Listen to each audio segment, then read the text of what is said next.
Hello, world, and welcome to the Shannon Joy Show. We're broadcasting live from the Joy Virtual Studio about a half an hour late. I am so sorry. Mad technical difficulties today on the Shannon Joy Show. Of course, we're broadcasting live on Rumble. We're on Twitter. We're on Sprilly TV, Roku TV, Apple TV. And I'm just glad that this stream is up. Thank you so much to everyone on the live chat on Rumble. You guys have been so patient. Here I am starting late at 12:30, even later because the stream would not start from Rumble Studio. I have no idea why. I had to shut down the whole room, restart a new room, create everything. Now I have to send the link, the new link, to Tiffany Cianci, who is my guest today on the SJ show. So please just bear with me. I know this is really bad. It is not polished. I apologize. This is just the day. It's just a day, guys. Just a day. New link, Tiff. Hold on, guys. Sending it to her right now before we get started. OMG. Welcome to the Shannon Joy Show. These are the perils of self-production. It has been a very bumpy ride since we lost Annie Cyrus producing the show, and I am just begging all of your forgiveness. This has really impacted now the number of viewers on Rumble because we build up, throughout the day, and so I don't even know what to say, guys. Yeah, here we are. I see you, Mama C 1966. I see you, Be My Valentine. Thank you for being with us today, Guitar Lily. Thank you for being with us today. And really, guys, bear with me over the next couple of months as we figure out what we're doing here on the SJ show as far as production. It is a really heavy lift for me. I am not the best at executive functioning to begin with. I have trouble getting everything lined up. Show prep has gotten more difficult because the news cycle is moving at such a breakneck pace. Usually, producing the show requires a whole set of, talent and expertise that I don't have. And so it just makes everything more difficult for me. Like the show prep plus getting the link set up, remembering my guests, setting up my guests, knowing which buttons to print. I feel like I'm going to cry right now, guys. Sorry, bear with me. It's a lot. And I think, honestly, I was not even, getting older. As you guys know, yesterday was my birthday. And I swear, dealing with the change, I'm almost 50, menopause, I feel like brain fog is a real thing that I have been struggling with. I don't know if it's because of everything on my plate with the kids and my daughter, graduation, everything going on with the family, all of their needs and wants, everyone home right now. Also, the show every day, running my business every day, just adding that extra production element really is it's a struggle for me, guys. So please pray for me. I've been feeling a lot of stress and anxiety about that lately. And I'm like, oh my gosh, why am I losing? Oh, this is crazy. Absolutely crazy. It's just really stressful today. And Gaelic Monkey, thank you so much. You are doing fine. Calm down. I have some really good videos actually to start with. Buskman, thank you. I appreciate it. Oh my gosh, why am I falling apart right now?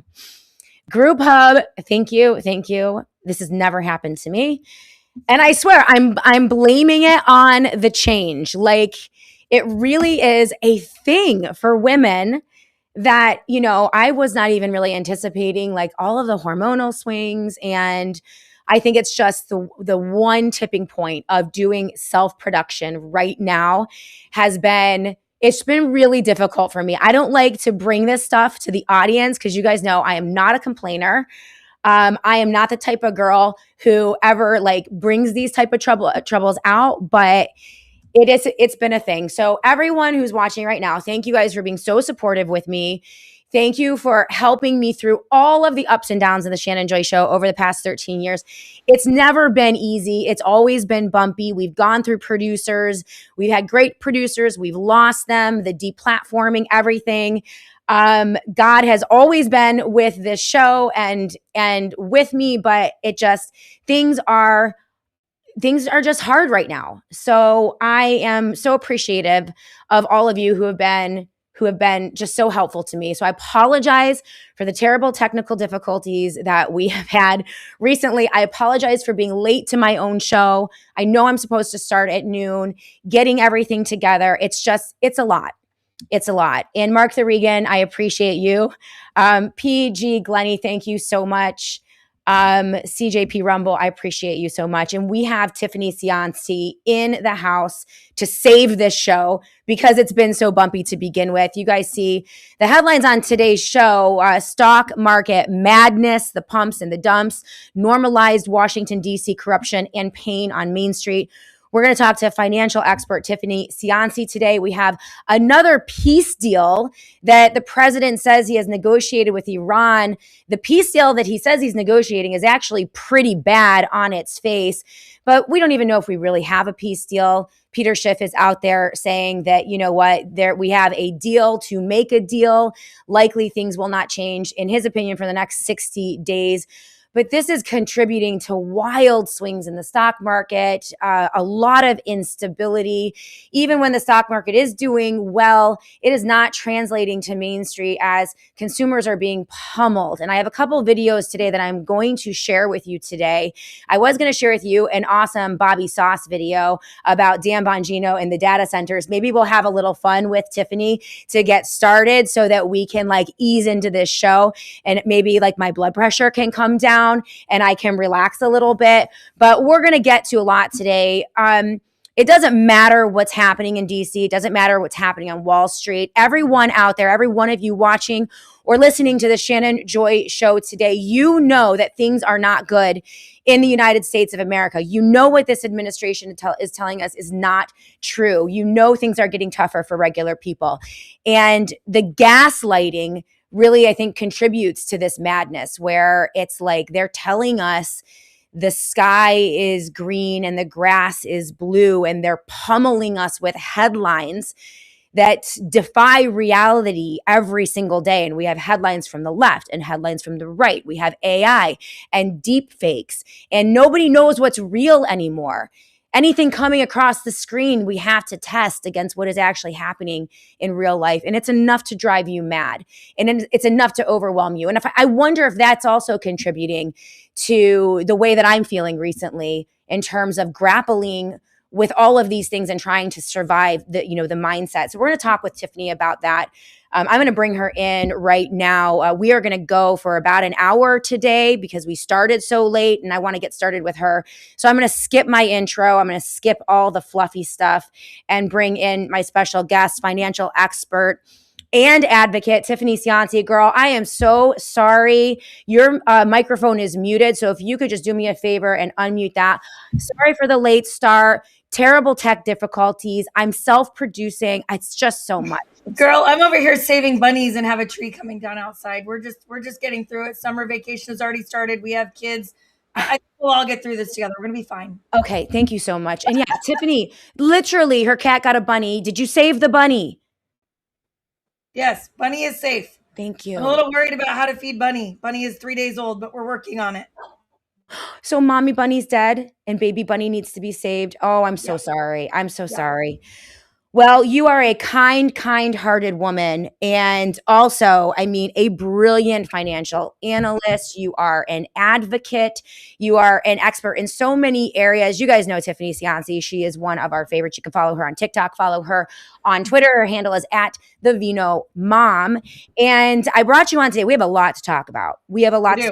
I want to get into Elon's $2 trillion IPO, the world's first trillionaire, by the way, with deflated dollars, but we'll talk about that in a moment. The pumps, the dumps, the market manipulations, the insider trading. We're now facing down 2 more IPOs. OpenAI is coming up next, and Anthropic. More shenanigans that we can experience, but this new Iran deal is now sending the stock market to new heights. People are saying that everything's going to be great, but Main Street is just not feeling it. So we're going to get into all of that. I have a couple videos that I want you to watch. And at the end, we'll end with Bobby Sauce and data centers and Dan Bongino, because that's Perfect. just fun. Okay. But I want you are working on something in Washington, D.C., very important Yeah. initiative. I want you to fill the audience in there, because as you guys know, Tiffany is an amazing advocate. She's keeping an eye on what is happening in D.C. On behalf of MAGA and medical freedom advocates. What are they putting in our air, our food, our water? What do they continue to shoot us up with their poison vaccines? Tiffany is all over it. And you are ringing the alarm bell about something particularly nasty that's going down in DC. Please fill us in. Yeah, so your audience has been really like deeply ingrained in what we were doing to try to stop pesticide immunity in the Farm Bill and the two appropriations bills before that. That's I'm right. somebody that's got a hard line on immunity for corporations and control by foreign corporations of our market, specifically with monopolies. Right now, we just succeeded in getting pesticide immunity stripped out of the Farm Bill in the House. Representative Luna's amendment got passed, and she'd actually made a second amendment, and that was to strip out something called SOBA, the Save Our Bacon Act, which is very cutely titled to make it sound like we need this for American farmers, right? It's a very cute notion. Right. But the reality is that the Save Our Bacon Act was drafted by a Brazilian and a Chinese monopoly that control almost 90% of our food production supply when it comes to meat in the United States. And it's put 250,000 small meat processors out of business and hundreds of thousands of family farmers out of business. And so they crafted this piece of legislation, cutely called it the Save Our Bacon Act. And what it is a blatant power grab by the US federal government to supersede the rights of states to regulate the chemicals and things that enter their food supply for their citizens. Wow. Even when their citizens vote for laws. Okay, so right now in the United States, if the Save Our Bacon Act goes into effect, there are nearly 1,000 state passed measures that would be overturned in a day and would suddenly be captured by these industrial farmers that have carefully crafted this bill to say that states shouldn't have a right to say what goes into our food. Oh my Now, word. these aren't just things that are being passed by like rogue legislators that are going to be overturned. There are dozens of bills that were passed by voters and then reaffirmed by voters and then upheld at the Supreme Court, right? And they're going to overturn all of that and basically make it where these industrial farmers are the only things that we have options for. What's like a really good example, and not everybody loves this example, but Prop 12 in California is what you call a one and done bill. Okay. A one and done bill is when something passes in one state that's good for every state. Right. California doesn't get everything right, but they get some things right. In this instance, what it did was it made it so you couldn't hold a pig in a pen where they couldn't roll over or move while they were having babies and then slaughter them. Because you have to fill them with antibiotics and chemicals because their body isn't getting any movement. Okay. Right? And so Prop 12 was voted on by the population. Then it was reaffirmed by the voters of California. Then it was upheld at the Supreme Court twice as these international monopolies came in and tried to overturn it. This is one of 874 regulations we know would be overturned, but it would force these giant pigs back into crates they couldn't even stand up or roll over in to give birth, right? They'd be pumped full of chemicals, and all for the benefit of a monopoly that's based in China. Okay. It's a Chinese monopoly that controls American food supply. So right now in the Senate, we know that Joni Ernst, who's retiring and has nothing to lose, but a very cushy seat to gain on a private equity firm that's out of Iowa that wants to help her out in the ag industry, is saying she's going to introduce this as an amendment in the Senate Farm Bill. And even though the original co-sponsor of SOBA has now removed his name, Senator Marshall, he co-sponsored this bill. And after he learned what it really was, he withdrew his name and said, I want no part of this. Wow. He's on the ag committee. Joni Ernst is still hell or high water going to try to push it through. And so what we need to do is we need to call our senators. We need to call the senators on the ag committee in the Senate. And we need to tell them that this is an absolute no, because it's not just about Prop 12. It's not just about gestation crates. It's about Arkansas and Tennessee, where they said they didn't want extra hormones pumped into food supplies, right? It's about or vaccines. I mean, these initiatives, and this is so important. Tiffany Cianci is our guest today, because it's in the local governments and state governments where we are seeing the most robust and effective pushback to federal initiatives. We saw that during COVID-19 with the federal lockdown. It was in the states, the Sunshine State, particularly Florida, where they led the way to reopening and, putting common sense measures in place, resisting many aspects of forced vaccination, coerced vaccination, many aspects of lockdowns, forced masking, all of those type of things. The pushback always comes at the state level. So when you have a state saying, hey, maybe we don't want to vaccinate all of our livestock, maybe we don't want to cull it if there's some new super scary virus out there that's impacting pigs, right? All of these top-down initiatives, there needs to be an opportunity for states to go their own way. And that's a 10th Amendment issue, isn't it? It is, but and more than that, what we're seeing right now that Smithfield and CBG and Cargill and all of these huge, like almost every monopoly that controls our food supply is owned by an international corporation from somewhere else. We don't have any monopolies here in America that control our food supply anymore. It's all German, Brazilian, Chinese, Argentine, right? We have that. Right. What we are also seeing is that since Trump took office, they've halted all monopoly control cases. Right? He didn't replace the chairs he fired at the FTC. So there are no lawyers to argue any antitrust cases. We have monopolization in every industry in the United States. When it comes to food processing, we have a duopoly in the United States, both foreign owned. They're controlling our food supply system, which Thomas Massey's fighting through the Prime Act right now. Right? We see the same thing with seeds. We see the same thing with herbicides, fungicides. All of these are international monopolies that have gained control of our food supply by spending money in Congress.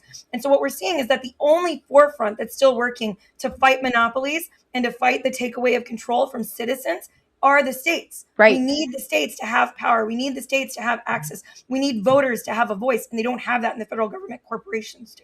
Right. No, that's outrageous. And I think you are absolutely right. It's a huge issue with this administration, the Trump administration, in all areas, every industry, whether it's, the medical industrial complex, the military industrial complex, the technology industrial complex. We're seeing these massive monopolies forming, and in nearly every piece of legislation, through executive orders, through emergency declarations, we're seeing this federal government essentially shutting down Main Street, clearing the pathway for these massive corporations to come in and gobble up market share. We saw that with COVID. I mean, the lockdown put tens of thousands of small to medium-sized businesses out of business permanently. They never came back. And now with so many initiatives with this administration and in the Biden administration as well, we're not, I'm not going to sugarcoat what happened then. It's essentially creating it's essentially fascism. I mean, the merger of government and a large corporation is essentially a fascistic society, and we have to fight back. So what can people do? So right now they could go to a link in my bio. I always have one there that shows you how to contact your representatives or your senators. We want to focus on the Senate right now. It's very, very important because they're going to mark up on this bill as soon as the next 2 weeks. And we expect to vote immediately after the July 4th recess, which is only 2 weeks away. Right? Okay. And so what we need to do is we need to be calling our senators and let them know that the SOBA, which I won't say the bad word, but the Son of a B Act is not the Save Our Bacon Act. I like it. Okay, right? There's some marketing. When we see international corporations writing laws for the United States, it's never for the benefit of American citizens. Okay. Right? It's for the benefit of international monopolies that have gained control over our politicians. And so we need to be calling certainly the members of the Ag Committee, but every senator needs to be leaning on them. And as they're leaning on them, they need to say, absolutely not. We do not want this included as an amendment. We want to stand with the actual chair of the Ag Committee, which said he considered this a poison pill and would not put it in the original text. Right? Amazing. We want this stripped out. No to the Save Our Bacon Act. No to the Son of a B Act. It has to go. That's excellent. Okay, Tiffany Cianci, thank you so much for that update. We're going to go to a quick break. I'm going to bring you back in, and we're going to hit all things financial. We're going to talk about the monstrosity of the birthday celebration in Washington, D.C., the grifting, the pumping, the dumping, the $2 trillion valuation of SpaceX, a company that has never made a profit ever. I mean, it really loses $5 billion a year. So it certainly hasn't made a profit. It's just losing more than the tax breaks we give them. So we're just living in la la land. It just makes no mistake. We're going to hit all of that. And we're going to talk about the disconnect between Wall Street and Main Street, DC, and the rest of the country, the elite political class, the corporate class, the Monopoly class, and everyone else. People are getting slammed. I have a couple videos I want you to take a look at, and then we're going to have this discussion. And the goal here, guys, for everyone watching is to help all of you survive what is coming, to help all of you even thrive amidst the chaos and everything that is coming at us. And we can do that, but it starts with knowledge and then organization. So Tiffany, I'm going to go to a quick break. When we come back, we're going to hit all of those topics. But first, I do want to address someone on the live chat because I saw this Madnoff on the live chat. I so apologize. I see your comment. You are upset with me because you think I ditched the Substack audience with the lives. I didn't mention the Substack audience, and I love the Substack audience. We've had Madnoff. Speaking of technical difficulties, I'm begging everyone's forgiveness over the next couple weeks and months as I figure out the production situation here for the Shannon Joy Show. I am out a producer. I love Annie and I want her to come back, but I'm not sure if we're going to be able to make it work for her. And she wants to come back too, but there are certain things that are limiting that. And so I have to figure out what's going on with the production, and I'm wearing a million different hats. This week on Substack, I could not get the show to broadcast live. It was supposed to. I was clicking all the right buttons. I was putting in the stream keys. For some reason, it wasn't working. We've been emailing back and forth with tech support at Substack for the past week, and we have been unable to figure out why that feed can't happen. So I wasn't welcoming the Substack audiences because I didn't think I was broadcasting live on Substack. We might have been able to fix that today, which maybe that's why, Matt, you're with us today. And I hope that you see this message, Madnoff, because I so appreciate my subscribers over there. And again, we're broadcasting on so many different platforms. We're on YouTube. We're on Substack. We are on Facebook. We are on X Live. We're on Spreely. Of course, the podcast platform. We broadcast out every day with the podcast. I just have to beg forgiveness as I figure this all out. Somewhat difficult times right now for the Shannon Joy Show. And we're going to do the best that we can, though, to bring you the show live, all of our guests every single day, as best as I can as I figure this all out. So I appreciate all of you. Your subscriptions do mean a lot to me. I'm a one-woman show here. And so, yes, hopefully we will figure out exactly how to get everything working on all platforms, including Substack. So forgive me, but when we come back, we're going to continue the show with Tiffany Cianci. We are going to talk about the disconnect between Main Street and Wall Street. I know you're all feeling it, and some of the clips that we're going to play for you when we come back really explain, I think, what is happening throughout the country. So keep it tuned right here. We'll be back in a moment on The Shannon Joy Show. It's at 123.com/joy. Everything that you're going to need for preparation: generators, solar panels, Faraday products. If you want to disappear and protect yourself from the surveillance state, they have an entire line of amazing Faraday products called dark bags. They're always 10% off at the satellite phone store if you go to sat123.com/joy.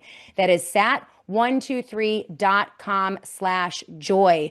The satellite phone store has supported the Shannon Joy Show for many years. They are amazing partners, and let's help the companies that help keep the lights on here at the Shannon Joy Show. So if you are in the market for any of their products or services, make sure you use that promo code JOY and go to sat123.com/joy. That's sat123.com/joy. Hey everyone, I just want to take a moment to thank one of my longtime friends, associates, my financial advisor, and a beloved sponsor of the Shannon Joy Show, Don Polano over at PCM and Associates. Don Polano, as many of you know, was the very first Shannon Joy Show advertiser almost 12 years ago, and he's been with us ever since. I trust Don Polano. He manages some of my assets and my retirement fund, and he's offering his services to all of you. He can take clients anywhere in the country and even across the globe over at PCM and Associates. And as you guys know, it is so important today. There's so much volatility and chaos. You need a human being, a person that you trust, and a person that shares your values. And that's Don Polano at PCM and Associates. Associates. So if you are looking for someone to help you manage your retirement or have investment advice, please consider calling Don Polano over at PCM Associates. His number, 1-800-536-1368. That's 1-800-536-1368. And of course, you can go to PCMPolano.com.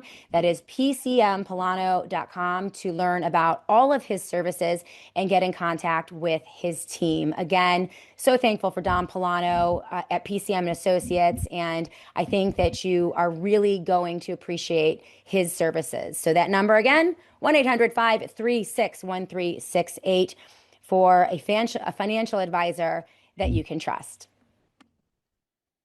Welcome back, everyone, to the Shannon Joy Show. Stumbling and fumbling through self-production here today. It's been a bumpy ride, but we are getting it done. If you're watching right now and you like what you see, even though the production value, mine, is wanting, please give this show a thumbs up. Help us grow. It's how we beat the algorithms. A thumbs up, a comment, join the live chat, say hello, ask a question. We have a brilliant guest today, Tiffany Cianci, with us to talk about what is really going on in the economy with the financials. And this is your opportunity to ask her question, benefit from her expertise. So if you're watching on Rumble right now and you haven't yet given the SJ Show a thumbs up, if you haven't followed the Shannon Joy Show, make sure you do so right now. That way you never miss a live when we go live. So without further ado, I want to bring back into the Joy Virtual Studio Tiffany Cianci. You can follow her on the Twitter. Her handle is at the Vino Mom. And Rick Moore is super pumped. He's watching live right now on Twitter, and he says, "I will always listen to the bubbly fairy of doom." She's been spot on for years, and I'm sure he means you, Tiffany Cianci. So So over on Alex Jones Network, that's what they call me. I'm the bubbly little fairy of doom. That's my that's what they've named me that over there. So anybody that watches me over on Alex Jones, that's what they call me.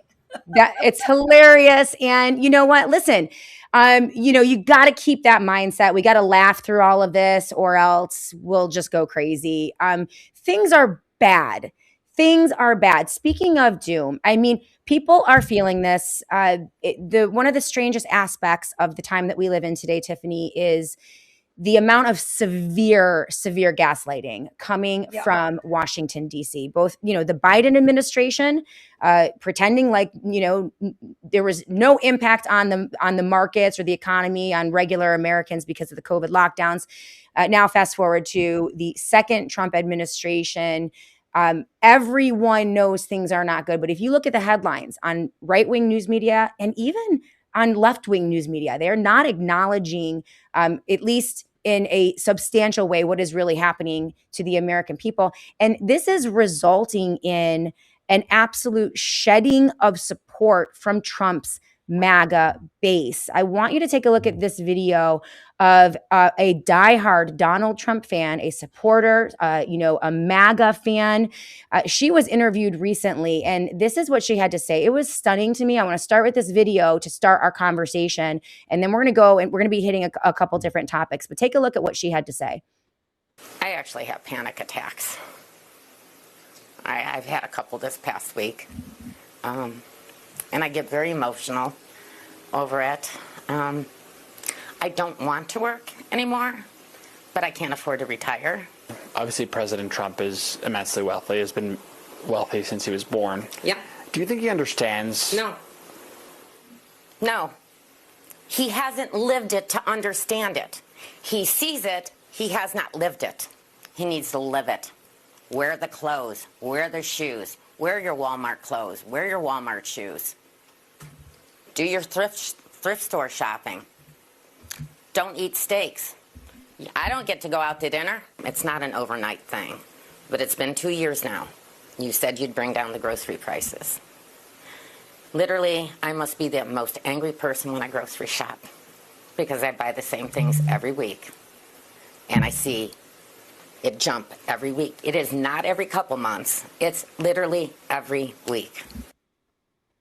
All right. Anxiety, panic attacks, a Trump voter, a Trump supporter, literally going to the grocery store every single week, Tiffany, and seeing the prices, same basket of goods and services, and all the while being gaslit by this administration, telling her that the economy is great, that it's better than ever, that there is no inflation. And if there is inflation, he loves inflation. Your thoughts on that clip and what that means for the rest of the country? You know, right now we know that in DC, it has been leaked over the last 48 hours that Republican leadership has gone to the White House, and they're not asking, they are literally begging Donald Trump to shut everything else down and focus on affordability. Right. They're facing a wipeout in November, the likes of which they haven't seen in 16 years. Okay. And what we're talking about is an administration that came in on a promise of affordability, promised to come in for the working class, promised to come in for the every person, promised to come in for Main Street, promised to come in for Americans first, and instead has become the gateway to the exacerbation and acceleration of a technocracy, right? A corporate technical, like a tech sector takeover of the United States and monopoly exacerbation. Right. I don't blame her. I think lots of people are having panic attacks, right? We have the highest rate of people moving into vehicles in the United States in history. We have the highest rate of homelessness among recent college graduates ever in American history, right? We have the highest rate of joblessness among graduates from university in American history, right? We have out of control, long-standing, not transitional inflation. Right. We have food prices that we know are about to go up 40 to 140%. We don't know where yet, right? We have 85% of farms in some regions of the country that have not planted this year because all of the fertilizer is stuck in the Strait of Hormuz, which means prices have gone up 80%, while the diesel fuel to run their tractors is up to $6.70 a gallon in some states. And so farmers are just not planting this year. We are about to see food prices skyrocket. We're going to see entire herds of animals that are going to have to be put down because they didn't plant the feed the animals need. Right? Unbelievable. It is not a one issue problem. This is what happens when corporations get control of the mechanisms that are meant to represent the American people. It's why what's happening in Delaware right now is so terrifying at the Court of Chancery. Right? The Chancery Court of Delaware. Delaware is the seat of about 80% of the major corporations in the United States, although Texas is trying to grab some of that away from them. Right. Well, the Chancery Court of Delaware governs most of the contract law in the United States. They hear most of the major cases, whether it's maritime law, tech law, whether it's telecom law, they're all there. And so goes the Chancery Court of Delaware, so goes the United States if you want to attract businesses to your state. Right. 11 years ago, there was a bill that was passed when a bunch of corporations paid for it to be passed that gave voting rights to corporations that owned land in regular elections on legislation and actual elected officials. And it was challenged immediately in the courts because that's insane. That's insane. Right? That's insane. Well, the ruling just came in. And now in the state of Delaware, if you're a big corporation and you've bought enough land, you can buy all the votes. Those are your votes now. However many houses you could have put there, those are your votes now. Wow. Well, so goes Delaware, so goes the United States. Corporations are very effectively getting capture of every facet of the U.S. government. We have to push back, right? And we should be thinking about data centers. We don't need all these data centers. I work for an AI company, right? It's my specialty of what I do in my day job. We don't need all these data centers. China has the infrastructure to have the data centers we're building. We don't, right? And they've only built 500. That's what they think they need is 500. Right. We're in the process of building 5,581. But each one of those comes with hundreds of thousands of acres. That's right. And if we pass this law, then all of those tech companies now have hundreds of thousands of acres worth of votes. This is insane. This is insane. And this is all being smuggled in to the United States of America through the Trojan horse, Donald Trump, who came in, he sold to his constituents a bill of goods, no new wars. He was going to close the borders, deport illegals. He was going to bring all the prices down. He was going to end Biden inflation, food prices, housing prices. He was going to rein in the swamp. He was going to drain the DC swamp once and for all. He was going to release the Epstein files in full to expose these people. All of these things. None of that is happening. In fact, the complete opposite of that is happening. He is actually ushering in a 21st century feudal style techno fascism. And they are literally in the process right now of seizing hundreds of millions of acres of land through this data center project and then turning those acres into votes for the corporations while they are simultaneously forming monopolies at the very top. It's insane.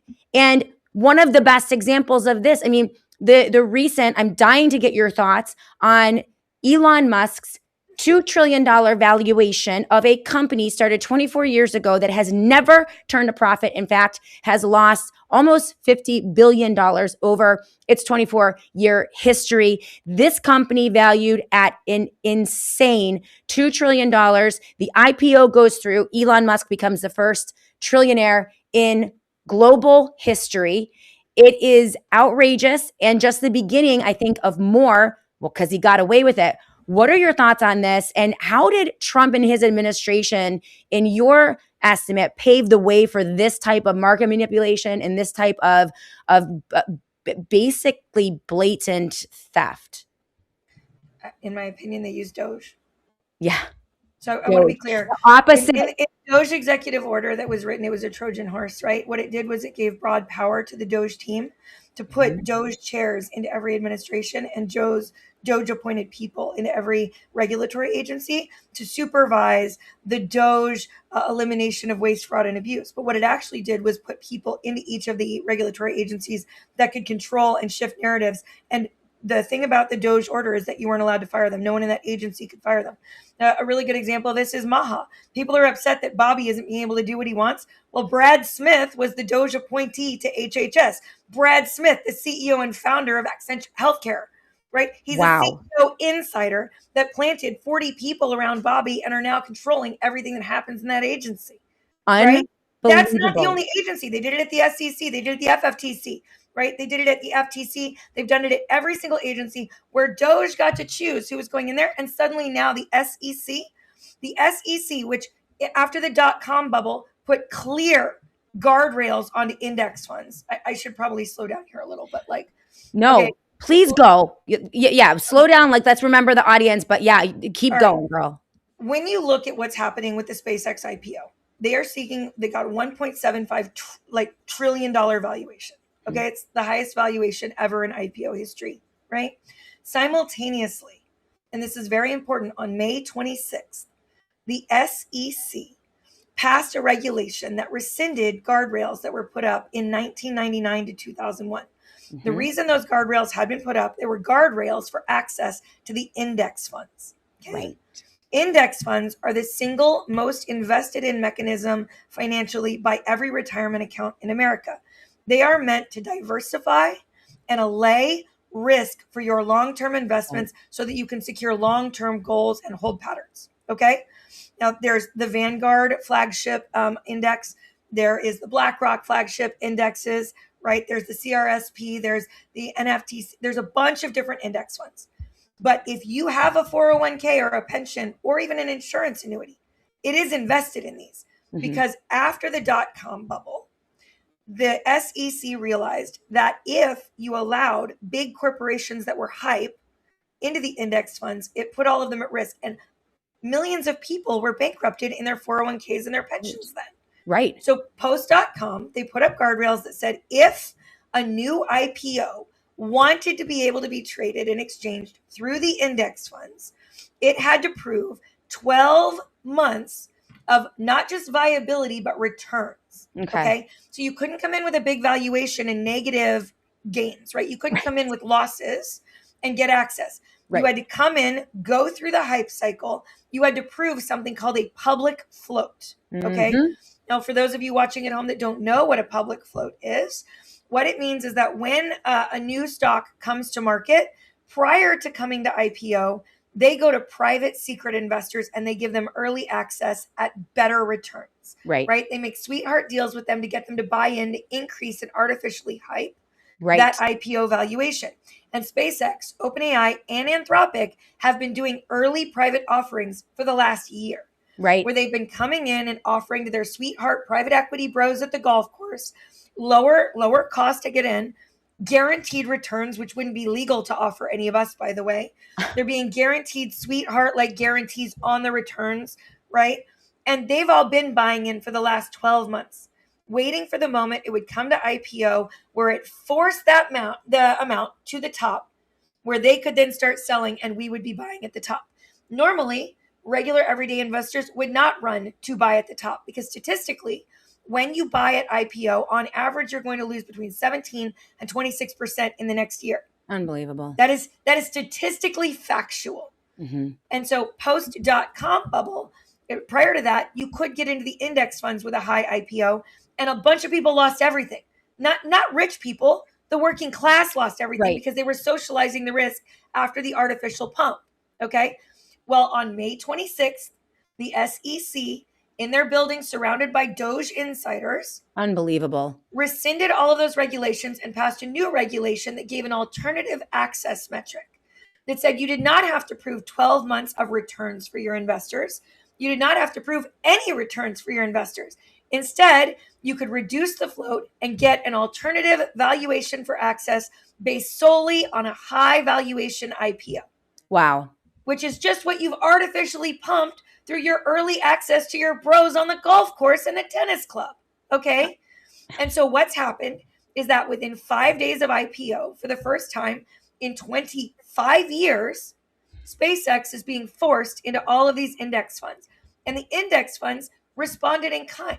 They changed their float requirements. Now, just so you understand how a float works, if there's 100% of stock available, the float is the percentage that the public actually has access to buy. Okay. Yep. Right? So if insiders are holding most of the stock because they bought it early, right? You have the insider holding companies, the private equity funds. You have Elon Musk himself. You have his dad, sister, 17 baby mamas, right? You've got Donald Trump. You've got Jared Kushner's private equity fund. Right. They've all been buying in. Let's say the IPO only releases 7% of the available stock to the public. Okay. Historically, that would not have qualified you for access to the index funds. You needed 12.5%. Well, they've lowered it to 5%. And so now these companies are offering 5.5%, and they're going to get us to buy in at the top so all their friends can get wealthy. We're going to artificially float the build out of all these data centers, which is what is happening. Larry Fink just released a lecture where he was at one of the World Economic Forum like sideshows. And he said, these companies aren't going to build these data centers. SpaceX isn't building Grok's data centers. Yet OpenAI is not paying to build these data centers. The retirement accounts are going to. That's exactly what he said. Yes, we are. We're being forced in to buy them in index funds in a way that was illegal for the last 25 years because they bankrupted hundreds of thousands of Americans. And we're doing it again.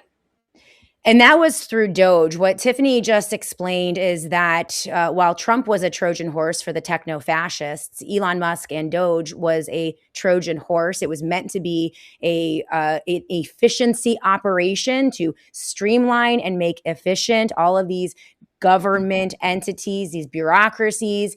Instead, Elon went in addition to hoovering up about $1 trillion worth of private data from the Department from Social Security, Department of the Treasury, among others. So that's all in the cloud. Elon has access to it. But in addition to that, Elon Musk planted in these regulatory agencies, the SEC, HHS, all of them, Doge plants, people who are industry insiders who are going to go in from the inside out and change all of the rules to allow for the most insane money grab, plunder, grift, pump and dump I have ever seen. Now, Tiffany, I need to ask you this question because I had Ed Dowd on last week, and he was less concerned about pensions, retirement accounts, and 401ks because he said at that time, it was his impression, he was under the impression that at least the SpaceX was only going into the NASDAQ. It was not going into the other indices. And I'm not sure if that's correct or not, but what are your thoughts on that? He thought that there were some protections built in. So my guess is that while he's looking at these protections, he wasn't like, I don't want to speak. He's very intelligent, very smart, but we've been watching the lineup to get to this point. Okay, we've been watching as the house of cards was being built to give people access to our 401ks, and they've been doing it in a way that is it's hard to explain the desperation that's coming. They have to do this, right? But when you look right now, no, the NASDAQ is not sufficient to build in guardrails. What we see is like the most effective and efficient path to get money from our 401ks is to go through the index funds. And if you look at Vanguard's flagship CRSP, they announced 1 week after the May 26th announcement that they were changing all of their float requirements, building in an alternative access gate, and they approved it. And now, again, within 5 days, it is being placed into all of the major index funds. Crazy. So no, it's not sufficient. No. This was planned. This was by design. Unbelievable. Mav 2022, thank you for reminding me. Ed Dow did say they already stole the 401ks. So that might have been what he was referencing to as the build out. So this is insane. This is insane. What do you think is going to happen with the next two IPOs? We have SpaceX, which just happened. OpenAI and Anthropic are coming up. Is there any appetite, any movement from anyone in Washington, D.C.? Maybe Thomas Massey could say something about this or introduce a bill or something to bring Americans' attention to what is happening to their retirement accounts, to their 401ks, their IRAs. I mean, we've been screaming about this. We've been screaming about this for over a year, Tiffany. I mean, I hate to say it. We've had this show multiple times, and it's been a son of a bitch trying to get this out to people, to talk about this, to create the alarm that is necessary in terms of what people are facing with the retirement accounts. Your thoughts on that, on how we can organize to get this out there so more Americans understand what's happening? So there's a couple things we can do right now. First of all, we did just finish the rulemaking process at the Department of Labor, right, where you and I went live from Kentucky and talked quite a bit at length about the fact that we needed to be loud in opposition to the new Department of Labor rule that was giving immunity to fund managers if they lose all your money through bad private equity investments, right? That was related to the exact same executive order that brought us here, okay? When Trump in October wrote his executive order saying that it was democratizing access for your retirement accounts to get access to the billionaire's playbook, right? It was democratizing it. You could always invest your 401ks in private equity, private credit, and in crypto. You could always do that. His executive order did not accomplish that. That was not the goal.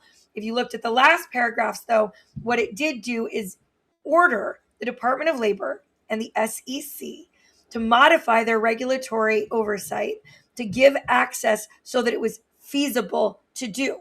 The only reason it was unfeasible prior to this executive order is because every time a fund manager tried it, they lost everyone's money and got sued into oblivion. My gosh. Okay? So nobody would invest it. Well, we have the perfect storm right now, right? We have the Department of Labor rule, which we need to stay loud about, by the way. That rule will not pass if we can stay loud enough. We're in the review period of comments, but we can still be loud with our states. We should be calling on our state attorney generals to send an opposition to this, right? The state auditors and comptrollers, the state treasurers should all be sending letters to the Department of Labor saying absolutely not, right? We can do that. But simultaneously, he said he was calling on the SEC to make this possible. Well, the best way to make that possible, because most people don't realize, these technocrats are building out these data centers using private credit because they don't qualify through banks because they have no profitability. Private credit is a closed bank where nobody can see what's happening. They have no requirements for their collateralization, their floats, their liquidity. They have no evaluations for audit purposes to see what the actual value of the money is going to. And that is why we're seeing in real time all of the private credit issuers halting withdrawals because the bubble is bursting and they need a new influx. And they're losing the investment of the institutional investors. Harvard has pulled out. Yale has pulled out. JP Morgan has pulled out. The Ivy League syndicate has pulled out. All of them. The Saudi Sovereign Wealth Fund is pulling out. And so in the absence, because the institutional investors have realized this is all fugazi, right? This is all a cartel. Fugazi. That's right. They've figured it out. The only place they have left to keep that money flowing is to socialize the risk to us, right? You privatize the upside, the boom times. You socialize the risk to the plebes. You socialize the risk to the serfs. And that is what is happening right now. And all three of these IPOs have got to get more money, because right now Altman owes $3 trillion in promised money, and he loses tens of billions of dollars a year. He doesn't have any money. He has no profit model, right? Sora was his one attempt at making profit, charging people a couple dollars a month, and it flopped in under 6 months. They have no profit model. They have no future plan to say this is going to work, except by that which is given to us by force. They're going to force us to rent intelligence. They're going to force us to take robots. They're going to force us to take our children off of traditional learning methods and be forced into Google Chromebooks and AI instructors, which, if you look at what's happening across the United States with that, is horrifying outcomes. Yeah. They're going to force us, because otherwise this entire bubble is bursting and the entire economy is going to fall out.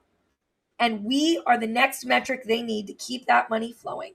And using these IPOs and the manipulation of the SEC is giving them exactly that. And we have got to pull our money back and protect it. Yes, we do. How long do you think they've been planning this, Tiffany? Decades. This is decades. This, at least a decade, because this executive order was lobbied for 12 years that I know of for a fact. Right. Was Trump placed in office to usher this in? Is he a complete puppet, not in control whatsoever? I mean, it seems like Elon is situating himself in some way. It seems like clearly there are other shadowy characters who are positioning themselves in certain ways. Right. I want to stress that when somebody tells you who they are, you should listen to them. Okay. Mm-hmm. Peter Thiel has been investing in JD Vance for decades. Mm-hmm. He worked for him very closely. He was his counsel. Simultaneously, he helped him write his book, and he helped him get that movie made. Right? He's been building this Manchurian for a very long time, right? This Trojan horse. And when Peter Thiel, almost a decade ago, said the problem with democracy is voters, we should have listened.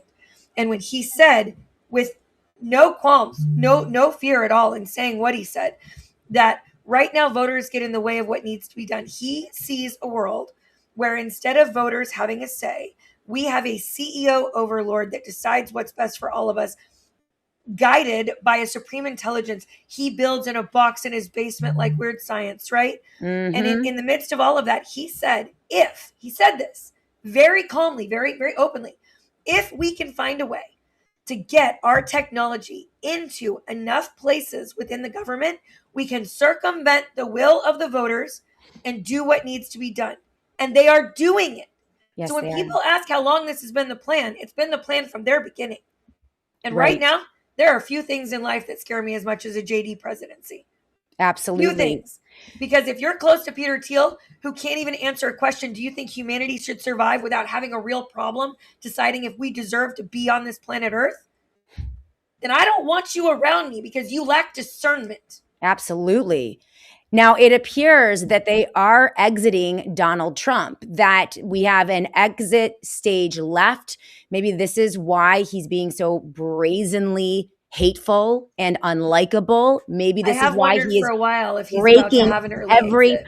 Right, because remember, MAGA is super sticky. I mean, these people believe Q, trust the plan, 12-dimensional chess. I mean, this guy has been able to dupe these people for well over a decade. And so breaking them away from Trump in order to then cling to the new leader, Trump would have to do something, pretty outrageous. And I think the blatant pump and dumps, the crypto scams, the meme scams, the Trump family has increased their net worth by about $15 billion in 1.5 years, right in our faces. The broken promises, the refusal to release the Epstein files.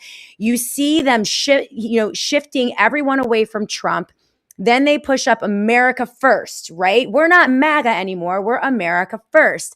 And America first is really pushing J.D. Vance. Megyn Kelly recently, I like J.D. Vance. All of these former Trump supporters, Tucker Carlson really likes J.D. Vance. A couple other people are talking. You keep hearing them trot his name out as like this successor. So if we see a bloodbath in the midterms, if we see the attempt by Democrats to impeach Donald Trump or even put him in jail. I mean, is that just the next act?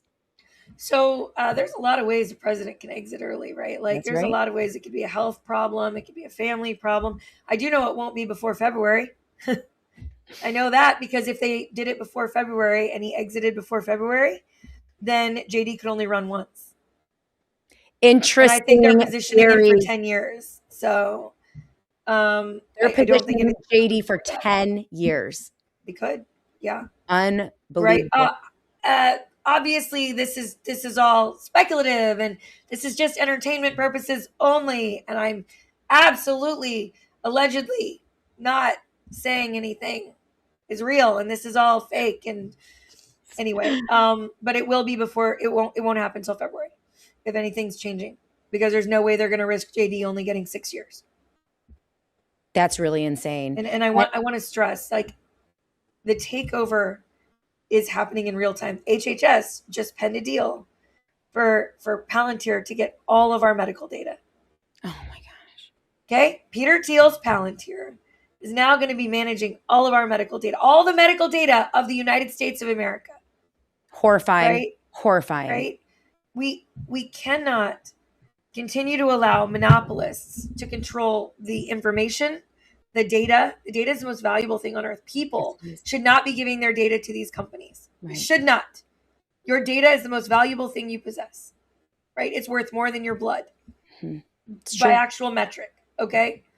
So, like, when we're looking at these technocrats that are coming in, and yes, they're going to bankrupt us. They want us on universal basic income.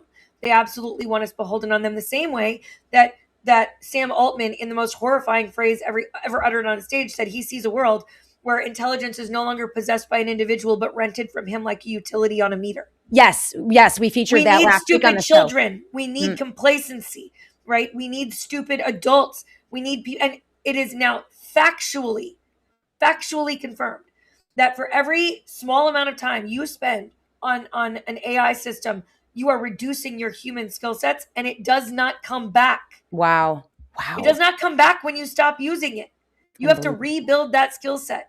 And they are flooding us with subsidized access to their intelligence. It's not intelligence. It's a slot machine. Yeah, it is. Okay? That's all it is.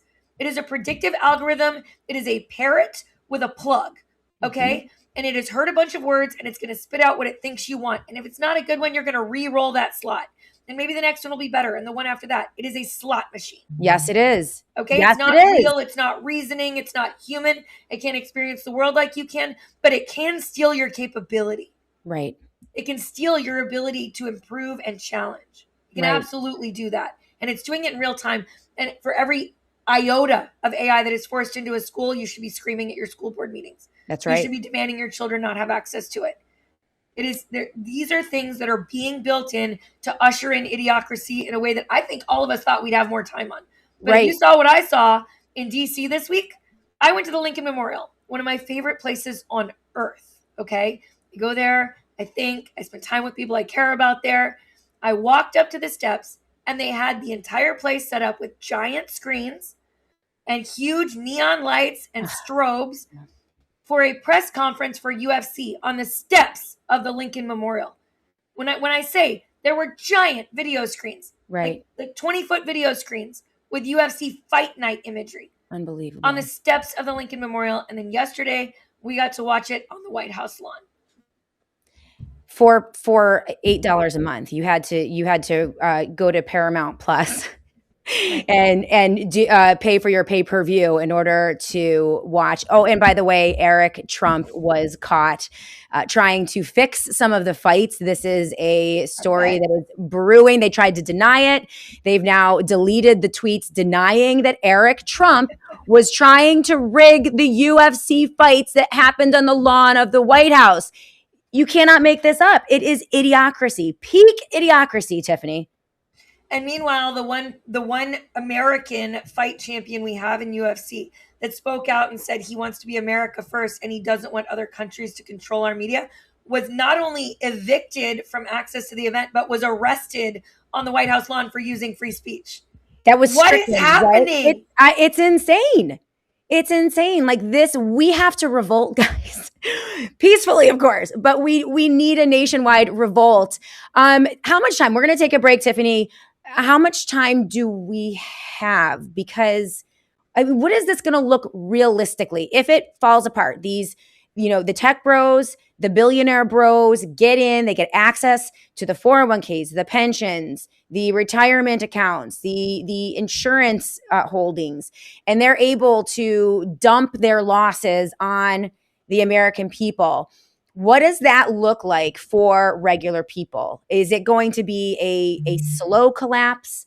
A stunning and painful collapse? Is it going to create a crisis so that we all beg for Elon Musk's universal basic income, right? Because they're going to have us on the hook if they're going to, effectively push us into a digital currency. But what does that timeline look like to you? And what does it look like in layman's terms for real people? So the amount of market manipulation that we're seeing in all of the markets right now has made this sort of an unprecedented thing to try to gauge, right? Okay. Yep. We know the private credit markets are falling out. We know that Blackstone just had to halt trading and withdrawals on their stuff for the second time in their private credit flagship funds. Right. We know these are happening, but we also know that we have a stock market that is being artificially propped up by what was the Mag 7 and is about to be the Mag 10. Okay. Mm-hmm. For those of you watching at home, the Magnificent Seven are the 7 stocks that have performed most valuably over the last decade, right? You've got Apple in there and Google, right? Like the Mag 7 is about to become the Mag 10 with the introduction of Anthropic and OpenAI and SpaceX. Now, one of the things that people need to understand is that when you look at the way that Anthropic and OpenAI and SpaceX are running to get these IPOs done, right? They are racing to get these IPOs done. They're not being shy here. They want it done now. And they wanted access to the index funds now. They weren't willing to show performance for 12 months. Mm-hmm. That should scare all of us. They need our money before anything goes badly. Well, simultaneously, we have Sam Altman that is acknowledging in real time that he's got a real problem and has no profit model. Another really terrifying quote from him. He was asked, do you have an idea how you're going to turn this into profitability given how high your leverage is into promises for build outs on data centers and chips, et cetera? And he says, well, honestly, like once we achieve artificial general intelligence and we've got our AGI, we'll ask it how to make money. Oh my gosh. He was not kidding. Tiffany. He was serious as a heart attack. This is a Ponzi scheme. We have the same, $500 billion changing hands between the same 7 companies in a circle. And that's never happened before in history, right? We have Meta making a deal with OpenAI. Why do they even need to work together? It doesn't even make sense. Why is OpenAI making a deal with AMD and with NVIDIA for chips? They don't have the money to buy. And they're promising, trillions of dollars in acquisitions from them with zero profit mechanisms whatsoever. Mm-hmm. Right. And the only way out of that really is through government contracts, right? Where they artificially prop up our tax dollars to keep themselves in business. That's and that is happening right now in real time. But looking just at SpaceX, you have a company that brought in $18.7 billion last year and lost $4.9 billion. Mm-hmm. It brought in 18 and took losses of $4.9 billion. Right. It's a casino. Trump said so. It's a casino. But if you juxtapose this with the way China is doing things, right? Mm-hmm. And you look at China has found more efficient ways to build their LLMs. They have open sourced all of their development tools. They are not relying on a handful of small corporations to deliver AGI or whatever is going to be profitable, right? Mm-hmm. Over in China, instead, they've tapped their best and brightest. They've said, everyone in the country go build something. Let's find out what actually works. Crazy. That is how competition is meant to work in our economic system. They open sourced it. They said, everyone go build.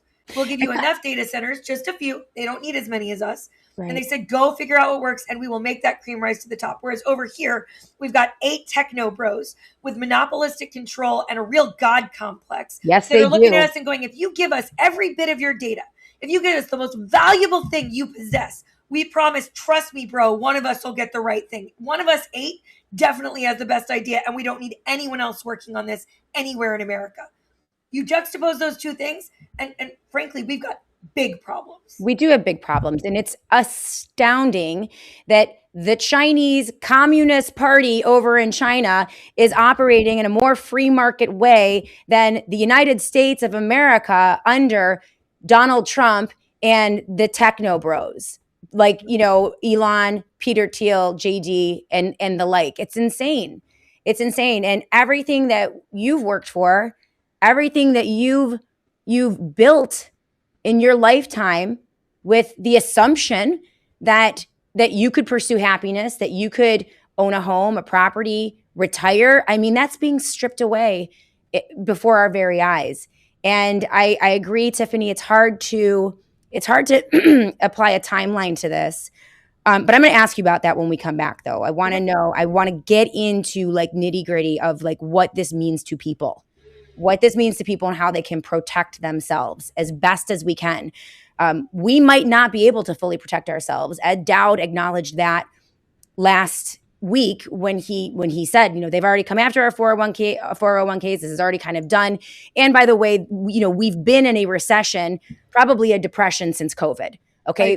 Brownstone report from Jeffrey Tucker, the new reality index that they use in terms of inflation and the GDP, the interview I did with Ed Dowd, last week, I think it's evident that we are either in severe recession continuously since COVID lockdowns, or a full-scale depression. And they're just gaslighting us into thinking that there's actually that's how big the disconnect is from the monopolies that Trump created and the American people. So we're going to talk about that, home ownership, when we come back, Tiffany. And I want to get like heavy into what can we do? Where can we go? What do we invest in? Do we pull our money out of our retirement account? Do we invest it in land? Do we fight back at the local level? Like all of these things. I know that that's what's on everyone's mind right now, because we cannot let them get away with this.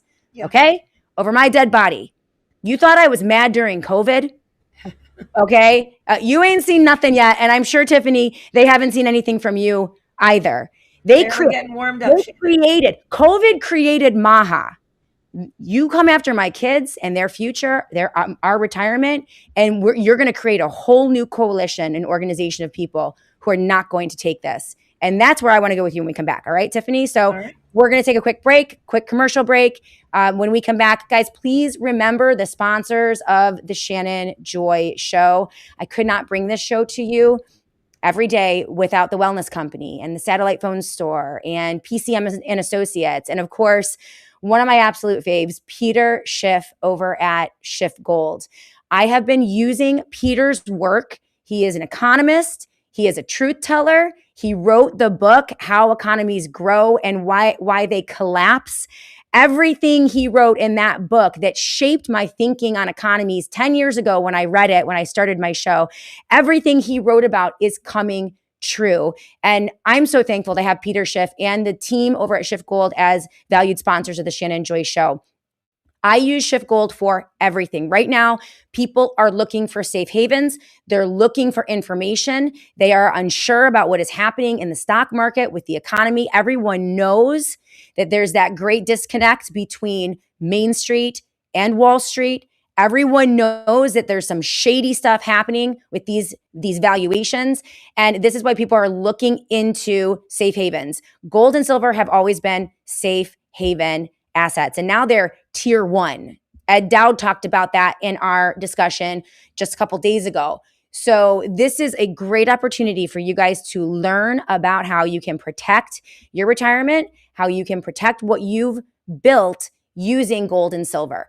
You can do it through a gold or silver IRA. You can do it through physical gold and silver. You can do it through tokenized gold, which is something that Peter Schiff is pioneering with his company. It's all at schiffgold.com/joy, schiffgold.com/joy.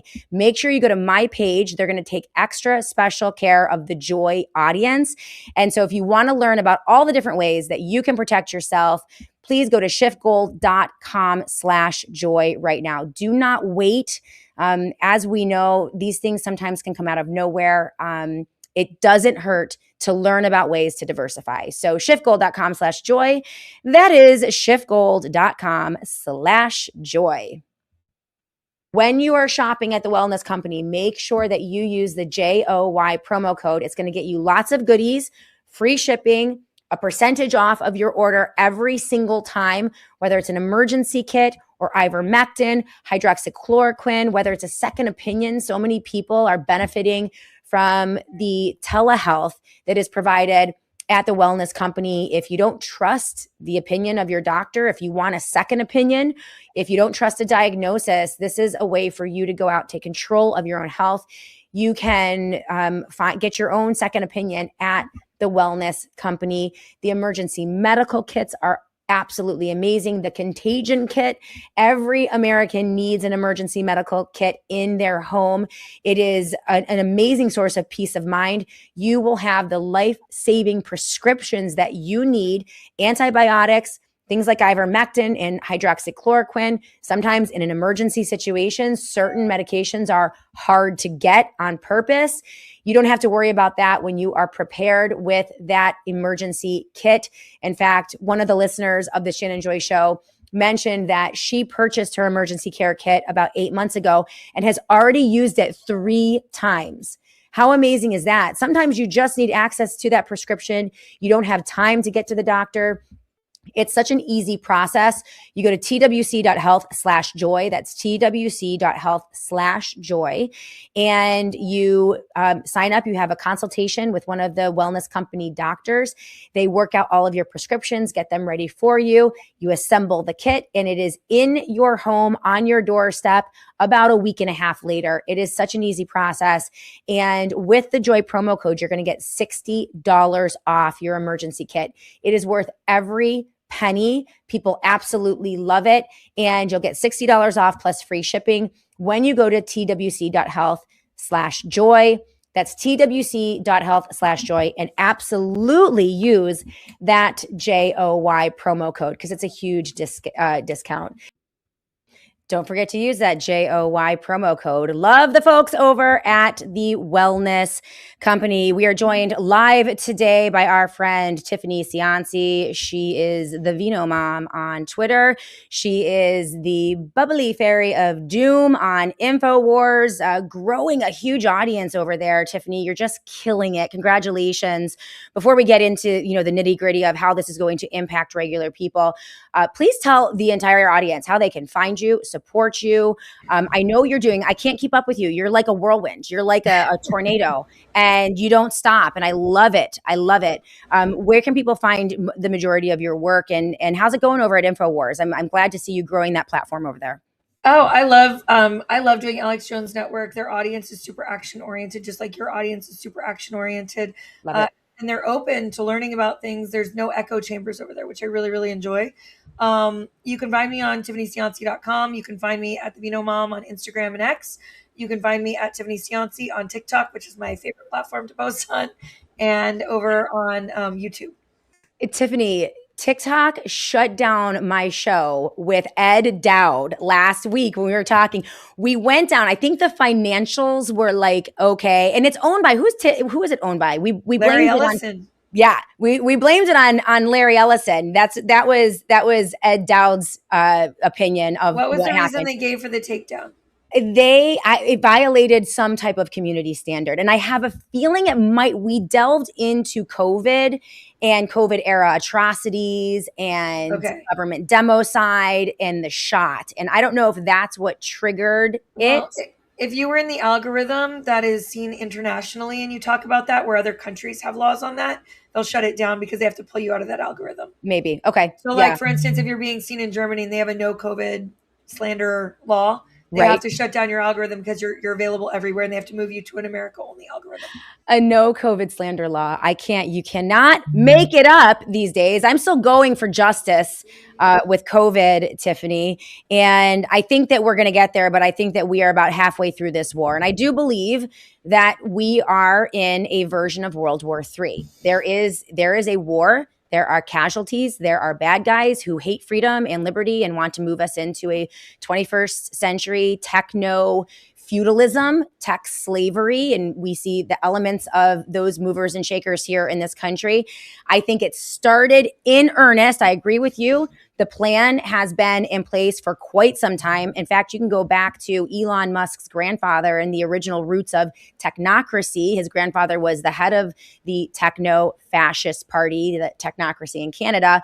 And so they've been salivating for this for quite some time. But I think you're right. In earnest, the plans were laid about 10 years ago, maybe 12 or 13 years ago. But I think the deployment was COVID. I think it started with the COVID lockdowns of 2020. It was the most horrifying disaster that has ever happened to the American population, particularly Western democracies in my opinion, in the history of the world. We have never seen anything as widespread. We have never seen anything as destructive. There were tens of millions, if not hundreds of millions of casualties through the COVID shots, through the hospital protocols, through the nursing home protocols and closures, through people who went into depressions with anxiety. I mean, it was horrifying. And the ultimate gaslit, ultimate gaslight, Tiffany, is that we reelected the same guy who did it to us in the first place, along with Joe Biden, put him back in office, and then he erased it. He erased it like it never happened. And now, because we've allowed them to do that, Tiffany, this is just my theory. Because we allowed them to do that, and I fought with the medical freedom community and MAGA on this. I fought to the mat on this, Tiffany, when they aligned RFK Jr. with Donald Trump in 2024. I said, don't do it. We cannot allow Donald Trump to get away with this, or Joe Biden to get away with this, because they will do it to us again. They will try to break our movement, and this gives them more power. But no one listened to me. No one listened to me, right? And I got ousted from MAGA. I got kicked out of the room. But we also saw the largest exacerbation of consolidation and monopolization, and the capture of first of all, the shuttering of millions of small businesses on Main Street, but also the gobbling up of family farms that couldn't compete during COVID, that weren't allowed to do operations, right?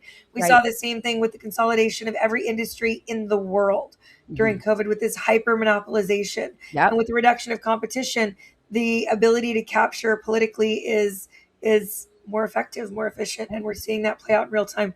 It's one of the reasons I'm following Maine and Hawaii right now.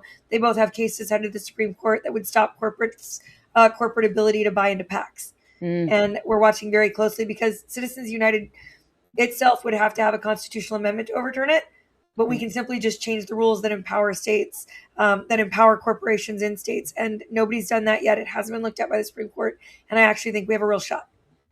Yeah, I mean, we need to, and all hands on deck, everyone. I mean, people just need to wake up out of the slumber and wake up from, the fog of MAGA.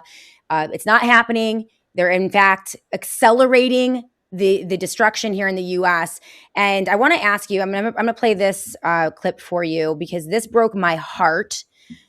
Speaking of the end of the American dream, speaking of socializing the losses while privatizing the gains, the mass manipulation that we've seen, and this effort to simply dump all of their losses, all of the profligate spending over the past 100 years, all of their worthless businesses that don't do anything, achieve anything, or help anyone, onto the back of American taxpayers through their pensions and their 401ks. The sucking up of land through this crazy data center initiative. They're stealing our right to own property. And they're going to do it in a variety of different ways, but through demoralization. This just really broke my heart, Tiffany. I want to play this for you, and then I want to talk about that American dream of homeownership, property, foundational, generational wealth that we used to be able to accumulate and acquire for our families being stripped away. Take a look at this, and then we're going to get into how this is all going to impact regular people, and then how we can fight back, because that's how we're going to finish this out. Take a look. I am selling my house, and I'm selling a house that has a very low interest rate and a relatively low mortgage, especially for the area that I live in. And I'm not doing this to buy a bigger house. I'm actually doing this. I'm going to choose to go back to renting. And it feels crazy. It objectively is crazy. And my entire For You page is filled with videos that are saying, we'll never see these rates again. We'll never see, inflation. And, we all know how expensive everything is these days. And I will likely never own property for this amount again. But I can't keep up with homeownership. And I think when I did this, I assumed that this was the dream. The dream was to own property. But no one explained how heavy it is to do it on your own, and to fix all the things that go wrong and keep up with all the maintenance, and to just deal with the city that you live in when there are issues, deal with contractors and contractors not showing up, and all the things that go wrong in an older home, and the unexpected costs that come about. I had a $25,000 issue come up last year. I've had multiple smaller $1,000 issue, new water heater, new furnace, all those things that, are expected with owning an older home. But I just haven't heard of anyone talking kind of about the other side of it. And she goes on to talk about the taxes and the difficulty, with home ownership. And it just broke my heart because of of course she should keep her home. Of course she should be investing. I mean, she's going to flush rent down the toilet for the rest of her life, never have equity, never have any type of foundational wealth, never be able to build on that for her kids. Like, this idea that we're moving towards a rental society, and you mentioned Sam Altman saying at some point through AI, we're going to have to rent intelligence from AI to accomplish regular human tasks. The subscription models that we're seeing them drag us into, and all of these different types of corporations, even the medical industrial complex, which looks to me more like a subscription model, right? They poison you, they injure you, and then they pay you, or they make you pay them to fix you. And you do that over and over and over again. But just this idea that home ownership is becoming so difficult because of energy prices, because of taxation, because of interest rates. I mean, here's a girl who is in a home being demoralized to the extent where she's actually going to harm herself in her future in terms of saving and acquiring wealth by going in, into this rental. But I'm seeing this renter mentality across younger generations. My niece and nephew actually talked about selling their house to go rent in the city, and they had all kinds of reasonings for it. But it's insane. It's a mindset that I've noticed. I wanted to get your thoughts on that. And how we can maybe, let me get your thoughts on that first, and then we'll talk about what's happening in a broader context. When you're looking at what she was just talking about, she's not wrong. The idea of keeping up with homeownership in homes that you can acquire today, historically there were starter homes, right? Right. There were condos, there were duplexes, there were starter homes. There were 2-bedroom homes you could buy for a very reasonable price with a small amount of land, and that was your gateway barrier to entry. Right. And it was about 15 years ago when corporations started taking the helm of buying homes, and they started buying them as investment properties, that all of the home builders decided that they were going to move to the McMansion method, right? Where they only wanted, giant 3,000 square foot homes as your entry. And that's why we don't have accessible homeownership. That was a conscientious decision by corporations that have massive amounts of control. COVID exacerbated that again by artificially inflating the cost of building materials and giving them the leverage to go on ahead and do what they want to do with the build outs. But we have the capacity to force it back. These corporations are refusing to build small homes, and they simultaneously lobby local governments to make it so you can't build tiny homes. Right. Nobody's building condominiums anymore. Nobody's building townhouses anymore. They don't exist unless you're in a giant metropolitan area, right? This used to be the standard, and a young person could buy into a home and keep up with that maintenance and keep up with the tasks.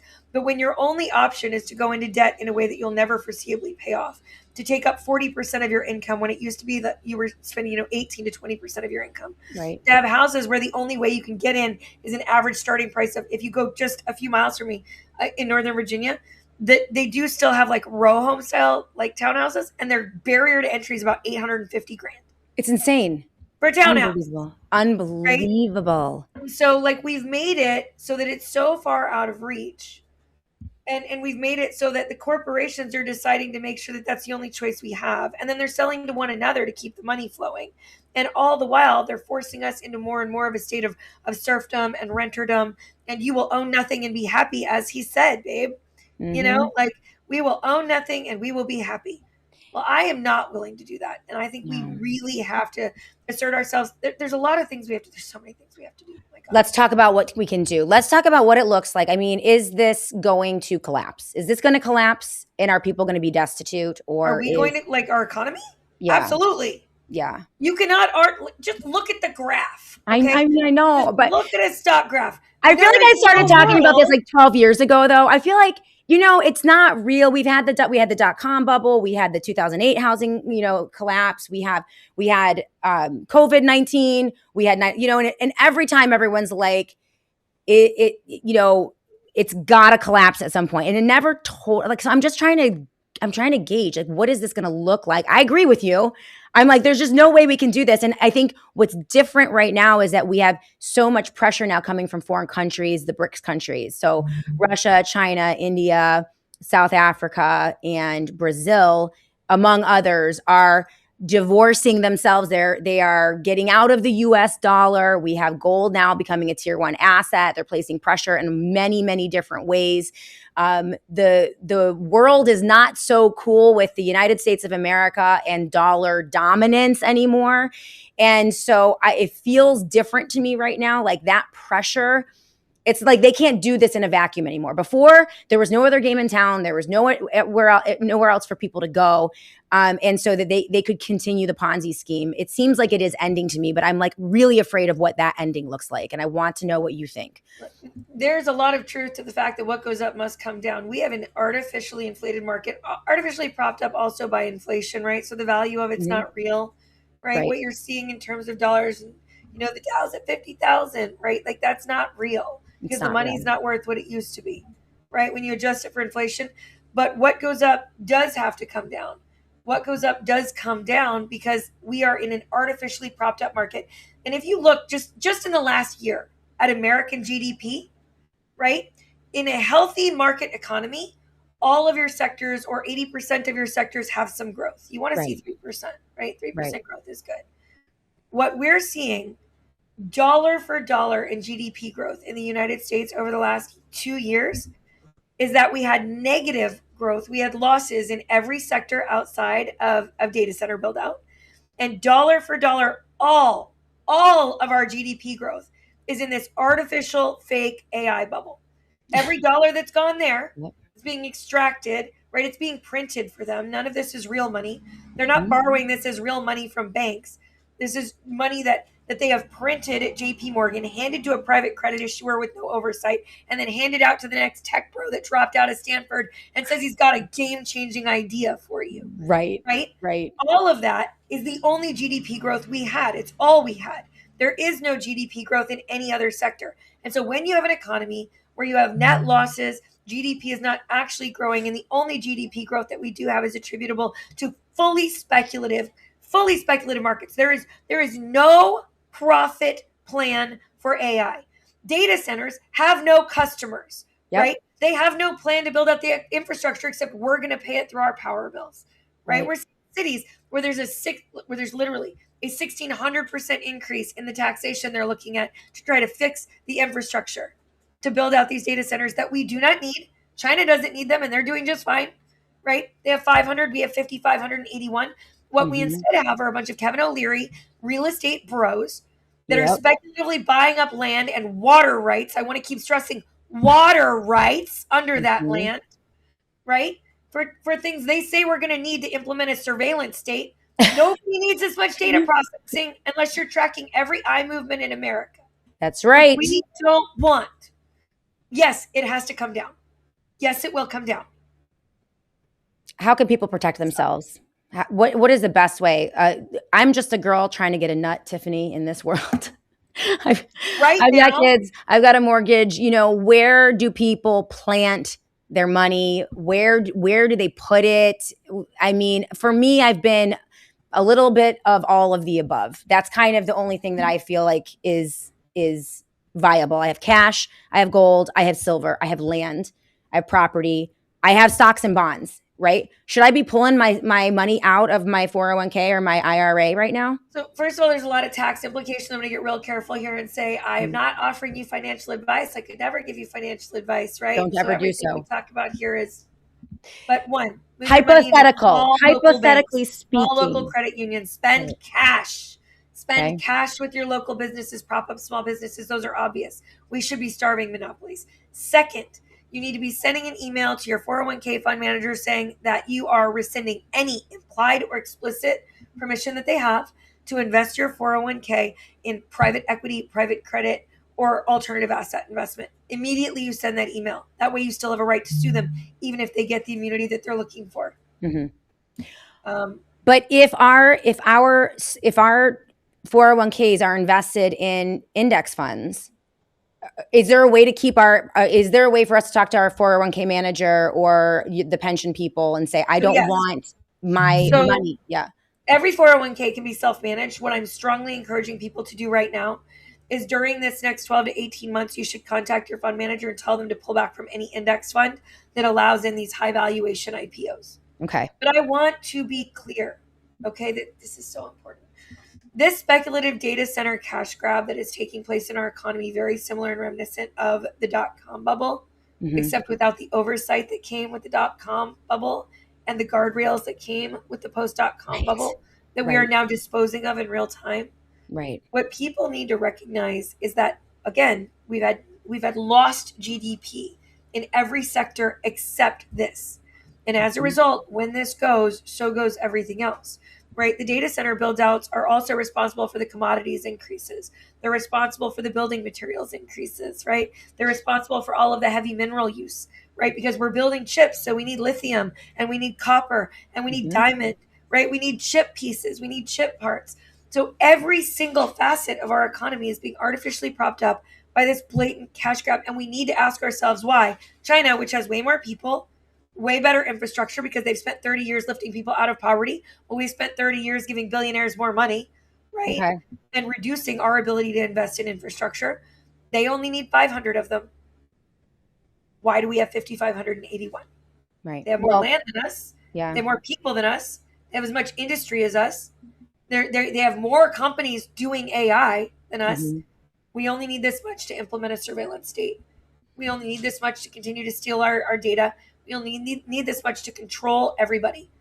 We need to recognize that when it goes, so goes the building materials. So goes the commodities. Every so sector. goes the mining sectors. So goes the heavy minerals. So goes the water. So goes. So everything goes. We need to move to more conservative approaches, and these statistically index funds are considered a safe investment. They're a safe harbor for consistency because it's not artificially propped up, and you have to have the public float, and you have to have the 12 years of proven GP returns for your customers, and they are not using either of those metrics anymore. Right. They are forcing us to buy this at the top to bail out the billionaires that are going to lose if we don't, so that they can continue this speculative bubble, and we have got to pull back. Right. And guys, there's somebody in your comments that's like, please stop pumping China. I'm not pumping China. We have to ask ourselves, though, how you lift 30 million people out of poverty while our country has higher homelessness than we've ever had. Okay? I don't know. I mean, I'm sure China is saying that they lifted people out of poverty, but I mean, I've never been there. I'd have to go and see it with my own eyes to see what's going on in China. It's pretty, like, I worked in Asia for over a decade. Yeah. Right?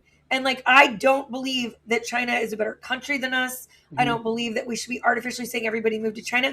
But when it comes to this, what they are doing is they are mitigating the risk to their citizens by open sourcing their development, which has been done in every industry and infrastructure build out in human history until this moment. Right. And I think that that's fair. I mean, there are so many criticisms of the Chinese Communist Party that we can talk about. They abuse their citizens. So many. But in this one narrow space, and it's alarming to me that in this narrow space, China is operating more like a free market than the United States of America. Like that should be the takeaway, guys. That should be the takeaway. If you have spent the last decade listening to right-wing talk radio and, the GOP, lament how horrible the Chinese Communist Party is, well, the calls are coming from inside the house.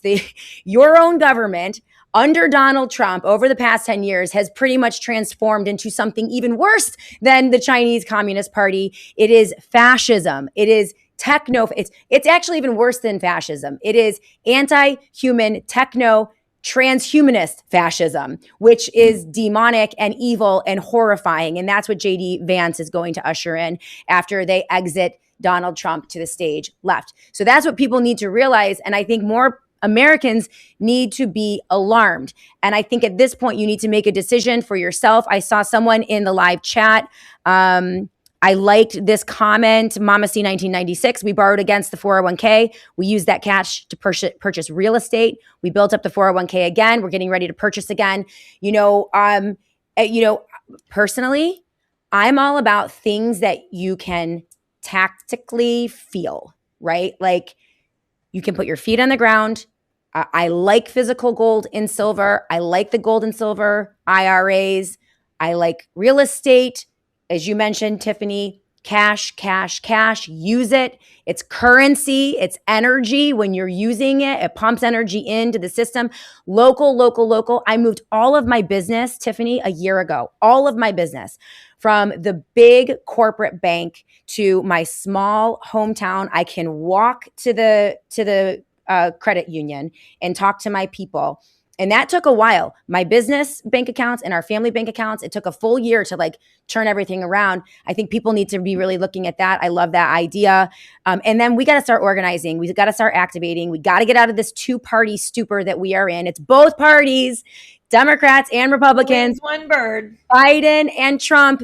Two wings of the same bird. Okay, so we need to change our mindset. We need an independent movement. And I think we need a financial equivalent of MAGA. That's what we need organizationally, Tiffany. We just have to keep pumping the word out there, letting people know what's coming. Because there will be, and this is, even with the COVID lockdowns, I say this to my audience all the time. I always envision how bad it could be. And I always envision something much worse than it actually is. COVID was bad. COVID was horrifying, but there is always a way out. God always provided a way out for people who are courageous, who had their eyes open, who were willing to not take the bait and live in fear. There is always an escape route. And even in the worst times in human history, there are always glimmers of hope. And very often in those worst times, that's when people have great opportunities. That's when you can build things. When everything else falls apart, there are opportunities to build. The rules are out the window. And, as long as we're committed to the principles that built this country, constitutional principles, and, for me, my Judeo-Christian principles, I think we're going to be okay. And hopefully more and more people will be able to learn from you, Tiffany, and put some of those things in practice. But your thoughts on what I just said there, and add to it if you have any other ideas. Look, the single most effective thing that anyone can do to curtail what is happening right now is quite literally to support small businesses, to invest in your community, to run for local office. Run for local office, right? And to use cash. And I stress this because, when you look at, people don't understand how much extraction is happening and why inflation is happening. Let's just give everybody an understanding. Cash is not printed. Cash is developed. Cash is made in a computer. Yes. Out of thin air. Yes. All right. Well, for every dollar that goes into the economy, if you use that dollar to use a credit card and shop, you get roughly 26 transactions before that money never exists again. Okay. And that is because between American Express, which takes 4.1% on small businesses, Discover, which is 3.7%, you've got MasterCard and you've got Visa, right? You have a quadropoly, really. Yeah. Right? But they're all incestuous because they're all owned by BlackRock, right? And you take those, each one of them is extracting 3.25 to 4.25% of that dollar, and it will go to that company and never come back to the economy ever. It is just being extracted and handed to billionaires. So you see 24 transactions and that dollar is gone forever. You take a dollar with cash and you go into your community and you just pay with cash around your community, that dollar stays. But this is exactly how our inflation is taking place. That dollar is being extracted. It never goes back to the economy. It's never recirculated. Our digital currency is a wealth extraction model that is forcing inflation upon us. We need to use cash in our communities. I absolutely agree with you. And it reminds me, I've been talking about how we need to go back to paper ballots to secure elections. I care less about the SAFE Act and the SAVE Act and IDs and more about getting rid of the machines. I just feel like in certain areas, I like technology. I am not a Luddite. I like a little bit of AI. I like what technology delivers, but in certain areas, I think it is very important to go low tech because high complexity makes it much easier for the bad guys to steal things and to rig things. And I would say that goes for our dollars and our currencies and also our elections. You can have, digital everything else, but in those things, for the very first time, it clicked in a way when you explained it to me, Tiffany, about those dollars and using cash. And I really want to encourage people. I'm going to start using cash more, a lot more. How often do you use cash? Like, how do you use it in daily life? Is it like everything? I try to use it for like all gratuity. I try to use it when I'm on the road. I try to carry it with me. Overseas, I only use cash. I don't use cards when I'm traveling. But in local businesses, you should be using cash as much as possible. Absolutely. As much as possible. All right, we're out of time. We went a little bit longer than normal. Thank you for your patience with me. I started super late, ended late. I'm just late. Oh my gosh. Shannon, you do whatever you want. I love you too much to care. Calgon, take me away. Let's close out this show. Tell everyone anything else you want to get off your chest that you want to direct this audience to do. And remember, guys, Tiffany did say you guys are an active audience. You get things done. You do not sit back passively and wait. And we try to give you action items in every single show. So anything else you think this audience needs to know before we close out, Tiffany? Just remember that your marching orders are as follows, everybody. You need to be calling your senators and saying to strip the Save Our Bacon Act out of the Farm Bill. Do not allow it admission by amendment. This SOBA, S-O-B-A, right? We do not support SOBA in the Farm Bill. We support states' rights. We don't support the stripping of states' rights, the superseding of states' rights ever. We have enough federal government. We need less. A lot less. And we certainly need less corporate capture of our government, which is what's happening and brought us here. Second, you guys need to contact your 401k fund managers. You need to tell them they do not have permission to invest your money in any alternative investment assets. No private equity, no private credit, no crypto. You want to invest? You do that. You supervise it. You don't let somebody else invest your money that way. And do not invest in private equity, private credit. The fee structure extraction model will change what you make to a point where you'll lose money. You can't win. There is no win in private equity and private credit because of their fee structure, unless you're investing like 10 million plus. Okay. So you've got to tell them no to that. Simultaneously, you need to get to your fund managers and ask them to pull back off of index funds that are allowing in the SpaceX IPO, the Anthropic IPO, and the OpenAI IPO. These are artificially inflated pump and dumps that need us to buy at the top so they can sell at the top. That's right. We have to pull our investments back, even from the index funds where they have access after 5 days. Very important, everybody. Amazing. Tiffany. Oh, and follow me. Follow Tiffany. She is, as they call her on InfoWars, the bubbly fairy of doom. She makes it sound so nice. She packages it up in such a nice way. There is a lot of doom, but there's also a lot of optimism that when this collapse happens, there are going to be opportunities for people, and there's going to be truth. I am desperate, Tiffany, for truth. That's right. I'm so sick of being gaslit. I am so sick of the AI, the pump and dumps, the fakeness, the deep fakes, the propaganda, I am just desperate for truth. And I hope that we're going to have a glimmer of that coming soon. And sometimes that comes with a little bit of pain, but we don't mind a little bit of pain here. We're big girls, and we fight through because we have kids. They need liberty, and we're going to help achieve that for them. So girl, thank you so much for everything that you do. Follow the amazing Tiffany Cianci. Her handle on Twitter is @the Vino Mom. You can find her on the internet as well. Thanks, Tiff. Thanks, Shannon. All right, we'll see you soon. And thank you guys for being with us today on the Shannon Joy Show. Thank you for bearing with me through self-production. I'm not good at it, and it impacts the show. I feel like I have half my brain tied behind my back when I am in the producer's chair, and it makes things a little bit more difficult. I rely a little bit more on my guests. Things aren't as sharp as they normally are, and I would appreciate if you just bear with me as we figure this out.